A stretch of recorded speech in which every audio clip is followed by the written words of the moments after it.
David Brown is in the Astronomy and Astrophysics department at the University of Warwick, and then joins us now from there to talk more about this.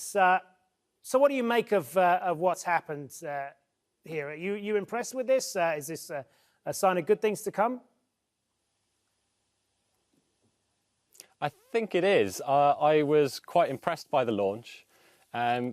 Although one of, as you said, the central booster has not made it back successfully, the two side boosters did.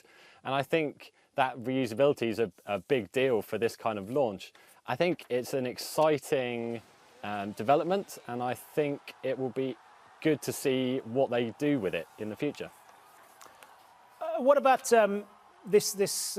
what we're seeing with this trend now is there's much more private investment in space travel at the expense of governments that they've essentially kind of folded away now.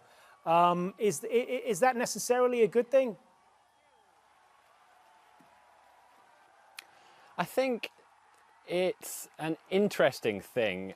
Governments, particularly the American government, no longer really has the spare funding to put into space launches like this. If you look at the Apollo program and the Saturn rockets, those were incredibly expensive. Money was no object. And they've become a lot more financially savvy in the intervening period about how much they put into rocket launches. And I think this kind of subcontracting out to private companies is really the only way that we're going to get a lot of this kind of vehicle now. And if we go back to Elon Musk, he's talking about eventually getting to Mars. Is that, first of all, is that something viable? And do we need to go to Mars?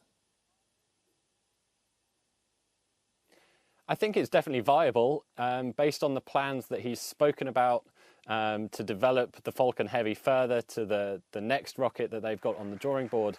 I think getting to Mars is certainly viable. It's just a question of the payload capacity of your rocket and then some logistics. As to whether we should be going to Mars, that's a very different question and one that I am undecided on at the moment. There are good arguments for doing it in terms of exploration, advancing scientific knowledge, but there are also very strong arguments to be made about the dangers for humans traveling to Mars, what would happen to colonists, etc. And I think this really needs to be discussed at some detail before we make that decision. Fascinating stuff. Good to speak with you. David Brown joining us from Warwick.